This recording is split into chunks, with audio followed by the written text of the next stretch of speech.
the Florida State Seminoles just continuing to respond and battle and fight and scratch and claw, whatever kind of verb you want to use to talk about the resilience of Florida State, probably works for what we saw yesterday in that game against Duke. Final score, Florida State 38, Duke 20. Riley Leonard, a warrior for Duke, was in there for a portion of the game, ended up getting re-injured and wasn't able to be as effective as he wanted to be, I'm sure. And that's going to be something people talk about with, hey, what if Riley Leonard ends up finishing that game? What if he does play? Does Duke end up, making it closer? The bottom line is I don't know. The other bottom line is nobody knows. So we're going to talk about this game at face value. Obviously, you hope Riley Leonard is healthy and can return and all those things, but I don't think you can look past the way that Florida State responded once again to being on the ropes. So we'll break it down right now. Florida State fans, we've had a lot of y'all join the show. Had a lot of y'all join the program here in the last couple of weeks. Met a lot of y'all in Clemson, South Carolina after that overtime victory. We're glad to have you here. Make sure you're subscribed so you don't miss a minute of what we got going on right here. All right, we appreciate y'all so much in advance for that. Also follow me on Twitter. Follow me on Instagram at JDPiquel.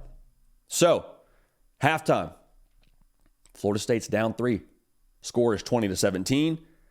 And you start to think like, hey, is this going to be that game where Florida State is on the ropes and finally someone lands a knockout punch? And hey, they got a talented football team over there at Duke. This is not the logo that you've come to know about Duke where they're playing in March Madness and you're thinking about Coach K. Like, no, this is a really actually talented, tough, physical, defensive football team coached by Mike Elko was Duke. Just ask Clemson about it. Like, this is a good Duke football team.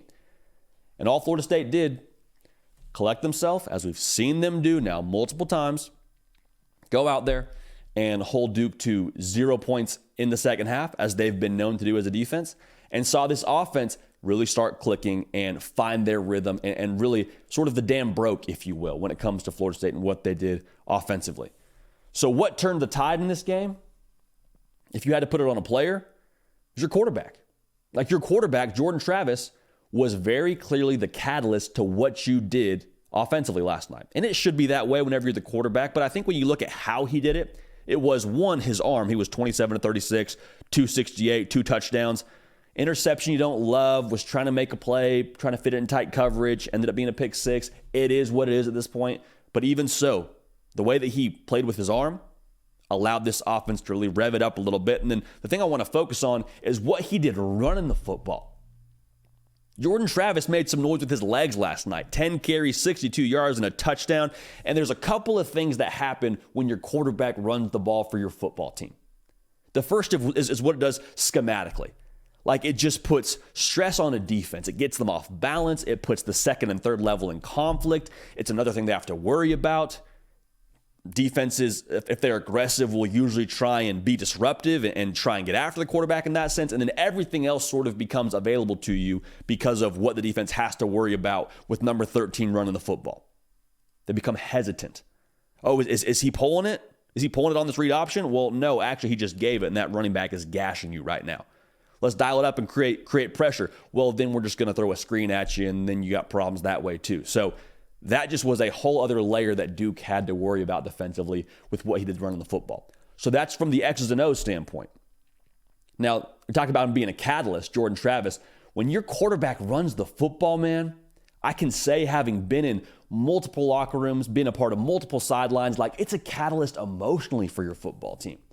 Because quarterbacks, I would imagine the majority of y'all know this, but they are non-contact during the week. Like, they're wearing a different color jersey. You can't hit them during practice. You got to make sure you just kind of tag off, maybe even less than that. Maybe it's like if you get within 5 yards, you're probably blowing the whistle at practice. So, like, quarterbacks, just they have this overall reputation as not being enormously, like, physical when it comes to how they play the game. You don't want them being physical. You don't want them really lowering the shoulder every now and then to try and run over a linebacker. You want them to be, safe, and they're, a huge part of your offense. So you want to make sure they don't get hit a ton.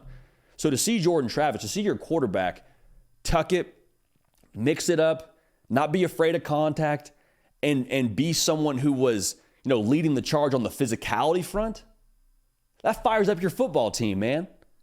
That one just endears you to the entirety of that roster. And I promise you, Jordan Travis has already done that, even well before this interaction, before this instance, rather. Other part of this, it's infectious. You see the quarterback running the football and playing with passion and playing with moxie and some grit. Like, what excuse does anybody else have when they run the football? We better do the same thing at the wide receiver position. We better play that same way defensively. We better play with an edge because our leader, our quarterback, is laying it out there for us right now. And you could tell by the way that he played the game, it felt like that just turned the temperature up just a little bit with how Florida State responded in this spot. So, I know it's Duke.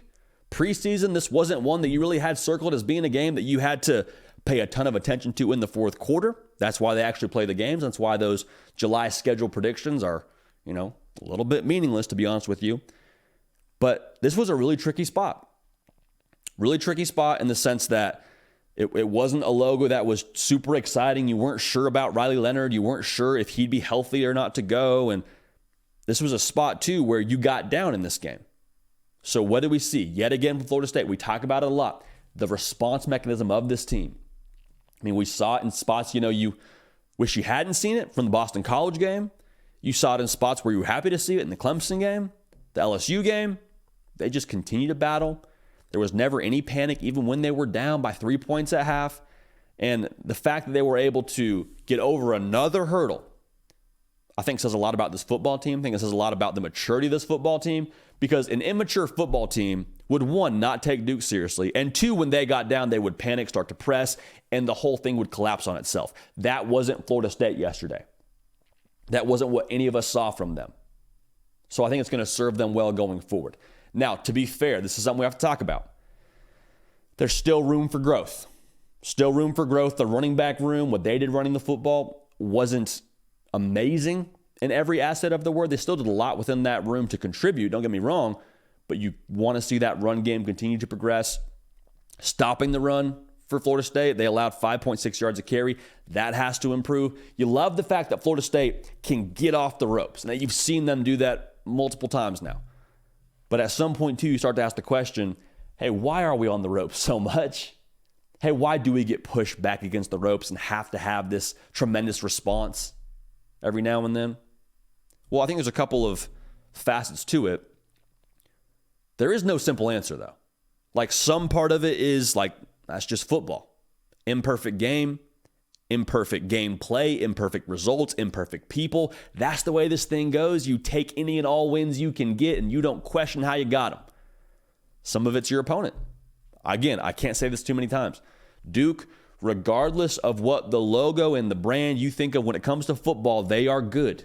They're a good football team. Okay? Even without Riley Leonard, that defense came to play, and we saw that multiple times yesterday. Some of it, too, is internal. Like, you have to be geared up and ready to go every single week. And this Florida State team, I'm not saying they weren't, but I'm saying with how they responded in that second half, there was no doubt that they were a different football team in that second half. Some of that might be schematic. Some of that might be just kind of getting the fire lit under you by being down a few points. Like, I don't know what it is. I don't think there's a simple answer, but I also don't think it's something where you just say, okay, well, Florida State's getting lucky week in and week out because they're dodging bullets and they're having to come back and all this. Like, I think there's probably something to say for the middle ground. You want to see them be a little bit more clean as a whole week in and week out. You want to see them start a little bit quicker week in and week out. But to beat a ranked football team is hard to do. Hard to do in this sport. And Duke did it yesterday. And Florida State did it over Duke yesterday. And they keep on rolling. So they're trending for that ACC title game appearance. Knock on wood if you're a Florida State football fan. But the good times keep rolling in Tallahassee. Last night was no exception. And I'm excited to see what this team does in November. Because I think November is the point where you really become what you're going to be in the 2023 season. And from a roster standpoint, experience standpoint, adversity standpoint, what they've had to go through in different games to get to where they are right now from an undefeated record perspective. I'm excited to see. Very, very excited to see. They got a lot under the hood. Make sure you subscribe. Follow me on Twitter and on Instagram at JDPakel. Hey, we love y'all. We appreciate y'all. We're going to keep this party rolling. And we will see y'all next time. Hey y'all, thanks so much for watching. Subscribe to the channel here to make sure you don't miss an episode of The Hard Count. Also be sure to check out other videos on the On3 YouTube channel.